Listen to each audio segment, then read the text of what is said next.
जय गणेशाय नमः। जय लक्ष्मीपति नारायण की जय हो, लक्ष्मी माता की जय हो, गौरी शंकर की जय हो, सियावर रामचंद्र की जय हो, शिव पार्वती जी की जय हो, रिद्धि सिद्धि की जय हो, शुभ लाभ की जय हो।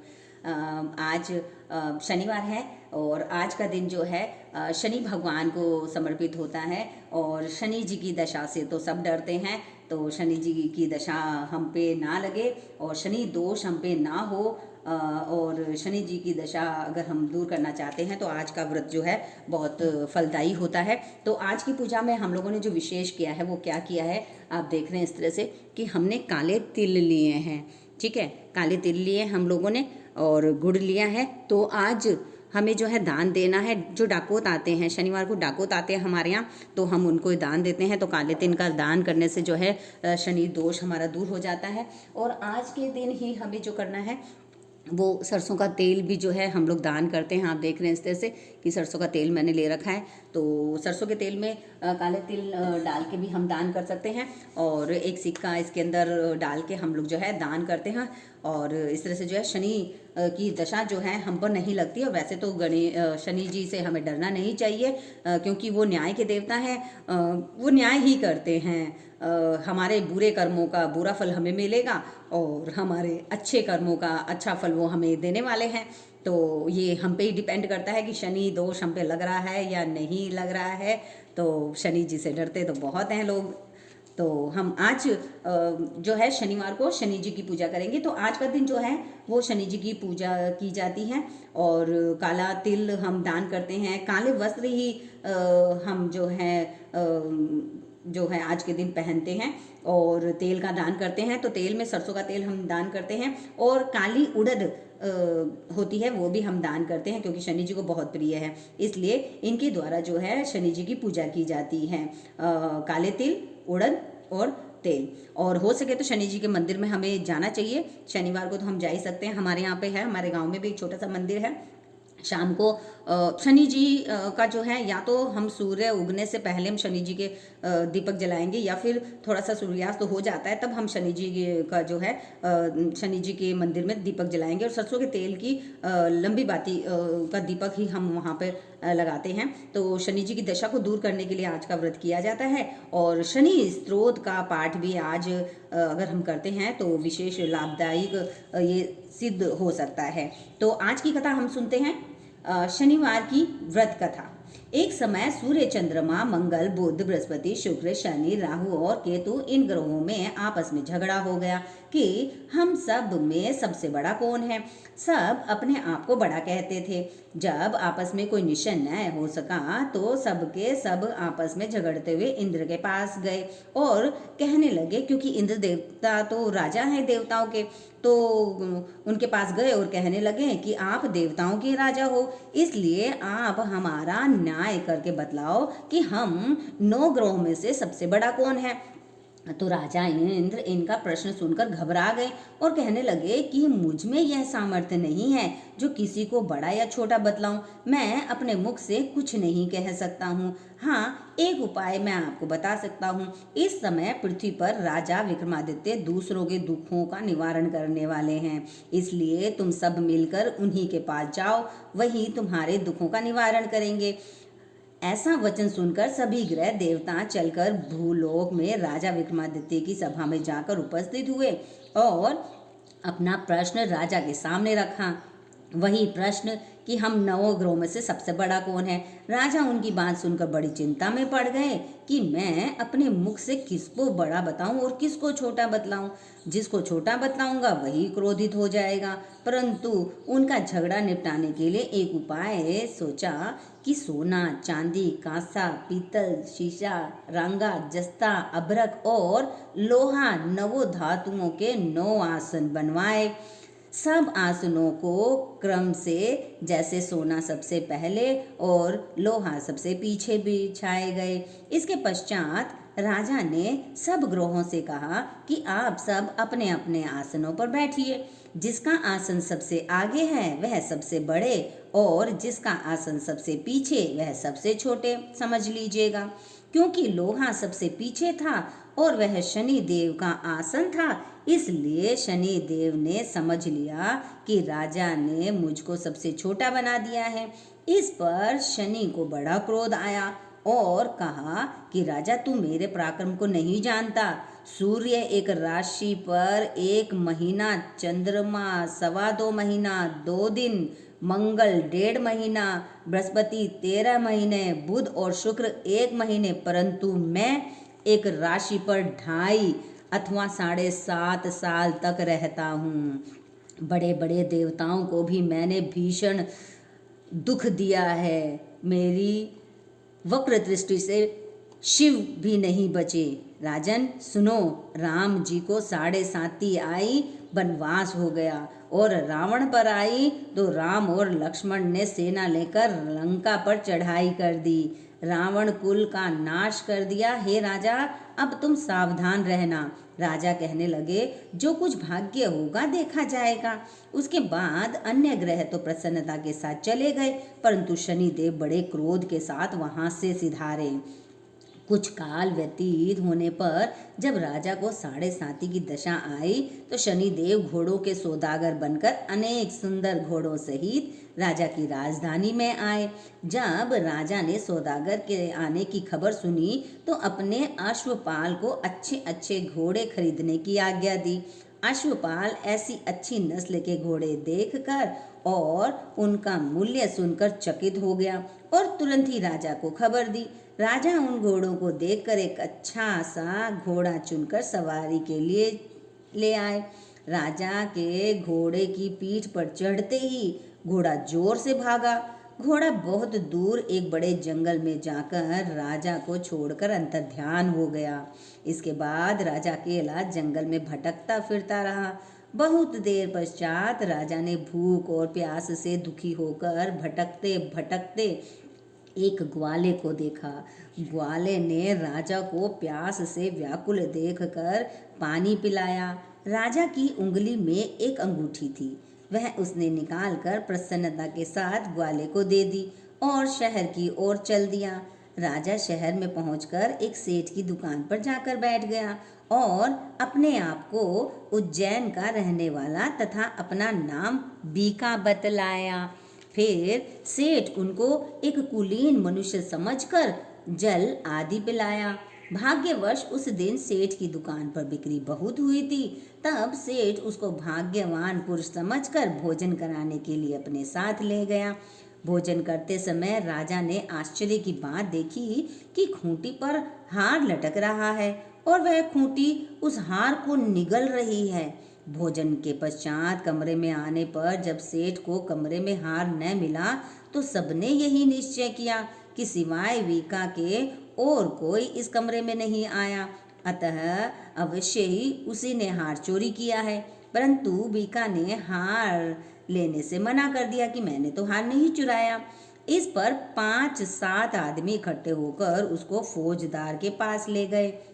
फौजदार ने उसको राजा के सामने उपस्थित कर दिया और कहा कि ये आदमी तो भला प्रतीत होता है, चोर मालूम नहीं होता, परंतु सेठ का कहना है कि इसके सिवाय और कोई घर में आया ही नहीं, अवश्य ही इसी ने चोरी की है। तब राजा ने आज्ञा दी कि इसके हाथ पैर काट कर चौरंगिया किया जाए। राजा की आज्ञा का तुरंत पालन किया गया और वीका के हाथ पैर काट दिए गए। इस प्रकार कुछ काल व्यतीत होने पर एक तेली उसको अपने घर ले गया और कोल्हू पर उसको बैठा दिया। वीका उस पर बैठा हुआ अपनी जबान से बैल हाँकता रहा। शनि की दशा समाप्त हो गई और एक रात को वर्षा ऋतु के समय वह मल्हार राग गाने लगा। उसका गाना सुनकर उस शहर के राजा की कन्या उस राग पर मोहित हो गई और दासी को खबर लाने को भेजा कि शहर में यह राग कौन गा रहा है जिसने मुझे मोहित कर दिया है। दासी सारे शहर में फिरती फिरती क्या देखती है कि तेली के घर में चौरंगिया राग गा रहा है। दासी ने महल में आकर राजकुमारी को सब वृतांत सुनाया। बस उसी क्षण राजकुमारी ने अपने मन में यह प्रण कर लिया, चाहे कुछ भी हो मैं तो इसी चौरंगिया के साथ ही विवाह करूंगी। प्रातःकाल होते ही जब दासी ने राजकुमारी को जगाना चाहा तो राजकुमारी अनशन व्रत लेकर पड़ी रही। तब दासी ने रानी के पास जाकर राजकुमारी के न उठने की बात कही। रानी ने तुरंत ही वहां पर आकर राजकुमारी को जगाया और उसके दुख का कारण पूछा। तो राजकुमारी ने कहा कि माता जी, मैंने यह प्रण कर लिया है कि तेली के घर में जो चौरंगिया है उसी के साथ विवाह करूंगी। माता ने कहा, पगली, यह क्या बात कह रही हो? तेरा किसी देश के राजा के साथ विवाह किया जाएगा। कन्या कहने लगी कि माता जी, मैं अपना प्रण कभी नहीं तोड़ूंगी। माता ने चिंतित होकर यह बात राजा को बतलाई। तब महाराज ने भी आकर समझाया कि मैं अभी देश देशांतर में अपने दूत भेजकर सुयोग्य, सुशील, रूपवान एवं बड़े से बड़े गुणी राजकुमार के साथ तुम्हारा विवाह करूंगा। बड़ी धूमधाम से तुम्हारा विवाह करूंगा। ऐसी बात तुमको कभी नहीं कहनी चाहिए कि तुम एक चौरंगिया से विवाह करोगी। तुम राजा की पुत्री हो, तुम किसी क्षत्रिय से ही विवाह करोगी। कन्या ने कहा, पिताजी, मैं अपने प्राण त्याग दूंगी, परंतु दूसरे से विवाह नहीं करूंगी। इतना सुनकर राजा ने क्रोध से कहा, यदि तेरे भाग्य में ऐसा ही लिखा है तो जैसी तेरी इच्छा हो वैसा ही कर। राजा ने तेली को बुलाकर कहा कि तेरे घर में जो चौरंगिया है उसके साथ मैं अपनी कन्या का विवाह करना चाहता हूँ। तेली ने कहा कि यह कैसे हो सकता है? कहाँ आप हमारे राजा और कहाँ मैं एक नीच तेली और मेरे कहाँ यहाँ पे रहने वाला चौरंगिया। परंतु राजा ने कहा कि भाग्य लिखे को कोई नहीं टाल सकता। अपने घर जाकर विवाह की तैयारी करो। राजा ने उसी समय तोरण और वंदनवार लगवाकर अपनी राजकुमारी का विवाह चौरंगिया विक्रमादित्य के साथ कर दिया।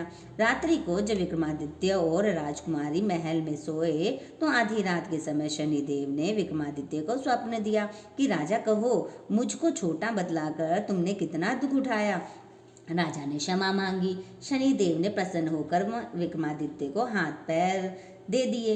तब राजा ने कहा, महाराज, मेरी प्रार्थना स्वीकार करें कि जैसा दुख आपने मुझे सौंप दिया है ऐसा और किसी को न देना। शनिदेव ने कहा कि तुम्हारी यह प्रार्थना स्वीकार हो गई। जो जैसा कर्म करेगा मैं वैसा ही न्याय करूँगा। जो मनुष्य मेरी कथा सुनेगा या कहेगा उसको मेरी दशा में कभी किसी प्रकार का दुख नहीं होगा। और जो नित्य ही मेरा ध्यान करेगा या चींटियों को आटा डालेगा उसके तब मनोरथ सारे पूर्ण होंगे। इतना कहकर शनिदेव अपने धाम चले गए। राजकुमारी की आंख खुली और उसके राजा के हाथ पांव देखे तो आश्चर्य में पड़ गई। उसको देखकर राजा ने अपना समस्त हाल कहा कि मैं उज्जैन का राजा विक्रमादित्य हूँ। यह बात सुनकर राजकुमारी अत्यंत प्रसन्न हुई। प्रातःकाल राजकुमारी से उसकी सखियों ने पूछा तो उसने अपने पति का समस्त वृत्तांत कह सुनाया। तब सबने प्रसन्नता प्रकट की और कहा कि ईश्वर ने आपकी मनोकामनाएं पूर्ण कर दी। जब उस सेठ ने यह सुना तो वह विक्रमादित्य के पास आया और राजा विक्रमादित्य के पैरों पर गिरकर क्षमा मांगने लगा कि आप पर मैंने चोरी का झूठा दोष लगाया, अतः आप मुझको जो चाहें वो दंड दें। राजा ने कहा, मुझ पर शनिदेव का प्रकोप था, इसी कारण यह सब दुख मुझको देखना पड़ा। इसमें तुम्हारा कोई दोष नहीं है। तुम अपने घर जाकर अपना कार्य करो। सेठ बोला कि मुझे तभी शांति मिलेगी जब आप मेरे घर चलकर प्रीतिपूर्वक भोजन करेंगे। राजा ने कहा कि जैसी आपकी मर्जी हो वैसा ही करे। सेठ ने अपने घर जाकर अनेक प्रकार के सुंदर भोजन बनवाए और राजा विक्रमादित्य को प्रीति भोज में बुलाया। जिस समय भोजन कर रहे थे एक अत्यंत आश्चर्य की बात सबको दिखाई दी। जो खूंटी पहले हार निगल गई थी वह अब हार उगल रही है। जब भोजन समाप्त हो गया तो सेठ ने हाथ जोड़कर बहुत सी मोहरें राजा को भेंट की और कहा कि मेरे श्री कंवरी नामक एक कन्या है, उसको पाणिग्रहण आप करें। इसके बाद सेठ ने अपनी कन्या का विवाह राजा के साथ कर दिया और बहुत सा दान दहेज आदि दिया। इस प्रकार कुछ दिनों तक वहां निवास करने के पश्चात विक्रमादित्य ने शहर के राजा से कहा कि अब मेरी उज्जैन जाने की इच्छा है। फिर कुछ दिन के बाद विदा लेकर राजकुमारी मनभावनी, सेठ की कन्या श्रीकंवरी तथा अनेक दास दासी, रथ और पालकियों सहित विक्रमादित्य उज्जैन की तरफ चले। जब शहर के निकट पहुंचे और पूर्ववासियों ने राजा के आने का संवाद सुना तो समस्त उज्जैन की प्रजा अगवानी के लिए आई। तब बड़ी प्रसन्नता से राजा अपने महल में पधारे। सारे शहर में बड़ा भारी महोत्सव मनाया गया और रात्रि को दीपमाला की गई। दूसरे दिन राजा ने शहर में यह सूचना करवाई कि शनि देवता सब ग्रहों में सर्वोपरि हैं। मैंने उनको छोटा बतलाया, इसी से मुझको बहुत कष्ट झेलने पड़े, दुख प्राप्त हुआ। इस कारण सारे शहर में सदा शनि देव की पूजा की जाए और कथा सुनी जाए, ऐसा ऐलान किया गया। राजा और प्रजा अनेक प्रकार के सुख भोगती रही। जो कोई शनि देव की इस कथा को पढ़ता है या पढ़कर सुनाता है या सुनता है, शनि देव की कृपा से उसके सब दुख दूर हो जाते हैं। शनिवार की कथा को व्रत के दिन अवश्य पढ़ना चाहिए। ओम शांति, ओम शांति, ओम शांति। हो सके तो आज के दिन शनि जी के मंत्र हैं, उन मंत्रों का उच्चारण करना चाहिए। मंत्र हैं ओम शं शनिश्चाय नमः।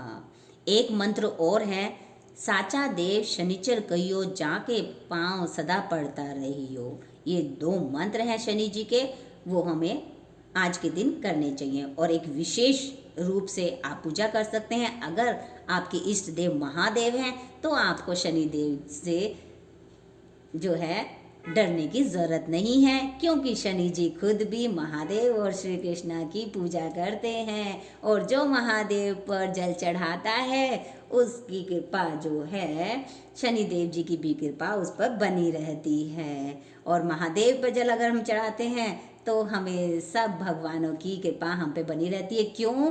क्योंकि विष्णु जी जो हैं हमारे महादेव के सखा हैं, हनुमान जी महादेव के रुद्र अवतार हैं और शनि जी के जो इष्ट देवता हैं वो महादेव और कृष्णा हैं। तो इस तरह से जो है सारे भगवत जितने भी स्वरूप देवी देवता हैं उनका हम पर आशीर्वाद बना रहता है।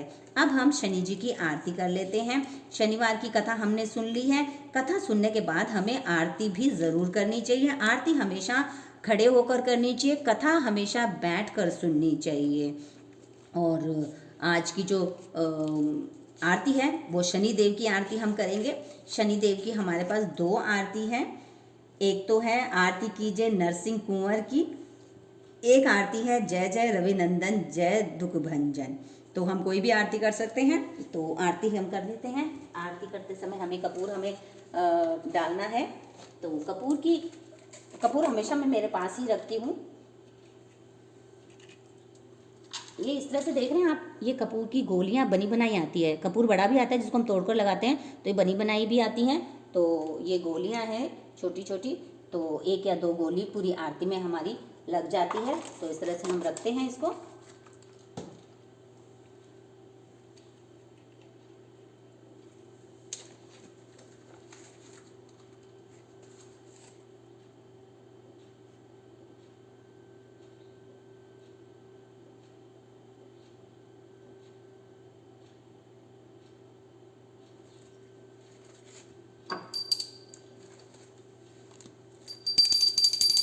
शनिवार की आरती।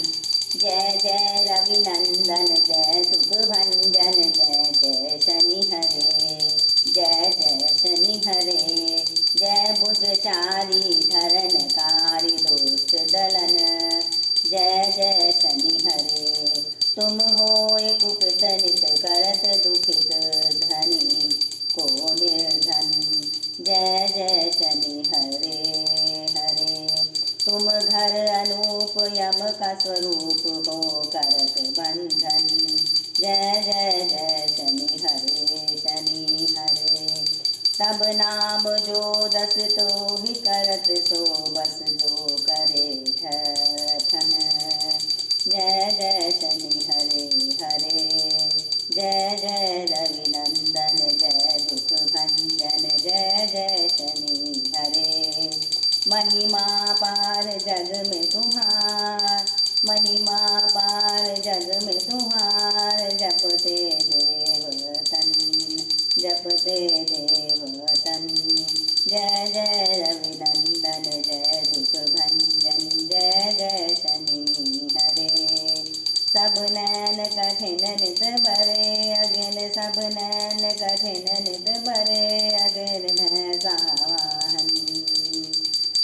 जय जय रविनंदन, जय सुख भंजन, जय जय शनि हरे। प्रभु तेज तुम्हार अति है करारा, प्रभु तेज तुम्हारा अति है करारा, जानत सब जन जन, जानत सब जन जन। जय जय रविनंदन, जय दुख भंजन, जय जय जय शनि हरे। प्रभु शनि दान से तुम महान, प्रभु शनि दान से तुम महान, होते हो मगन, होते हो मगन। जय जय रविनंदन, जय सुख भंजन, जय जय जय शनि हरे। प्रभुदित नारायण शीष, प्रभुदित नारायण शीष, नवायन धरे चरण, नवायन धरे चरण। जय जय जय रविनंदन, जय जय जय दुख भंजन, जय जय जय शनि हरे। जय शनिदेव की जय हो।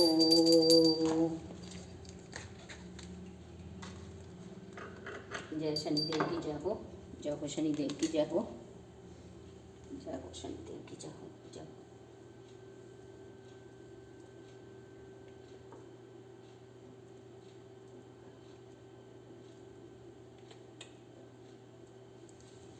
एक बार हम 11 मंत्र उच्चारण कर लेते हैं। जो शनिदेव का जो मंत्र है वो हम 11 बार उच्चारण कर लेते हैं।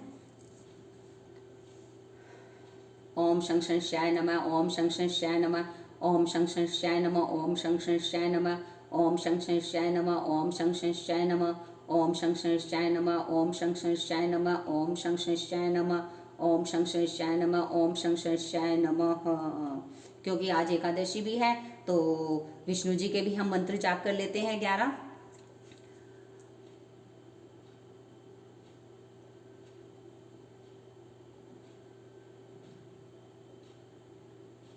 ओम नमो भगवते वासुदेवाय नमः, ओम नमो भगवते वासुदेवाय नमो नमः, ओम नमो भगवते वासुदेवाय नमो नमः, ओम नमो भगवते वासुदेवाय नमो नमः, ओम नमो भगवते वासुदेवाय नमो नमः, ओम नमो भगवते वासुदेवाय नमो नमः, ओम नमो भगवते वासुदेवाय नमो नमः, ओम नमो भगवते वासुदेवाय नमो नमः, ओम नमो भगवते वासुदेवाय नमो नमः, ओम नमो भगवते वासुदेवाय नमो नमः, ओम नमो भगवते वासुदेवाय नमो नमः। कृष्णाय वासुदेवाय।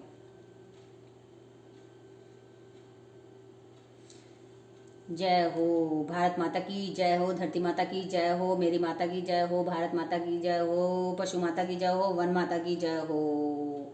जय हो लक्ष्मीपति नारायण की जय हो, गौरी शंकर की जय हो, सियावर रामचंद्र की जय हो। बजरंग बली की जय हो। बुरी बुलाओं से बचाओ, बुरे बातों से बचाओ, बुरे लोगों से बचाओ। हारेगा सारा खाटू श्याम बाबा की जय हो। गायत्री माता की जय हो। ओम भूर्भुवः स्वः तत्सवितुर्वरेण्यं भर्गो देवस्य धीमहि धियो यो नः प्रचोदयात्। नवदुर्गा की जय हो। शिरडी के साईं बाबा की जय हो। सरस्वती माता की जय हो। जय हो विष्णु जी, जय हो विष्णु जी। जय लक्ष्मी माता की जय हो। जय हो श्री पार्वती जी की जय हो।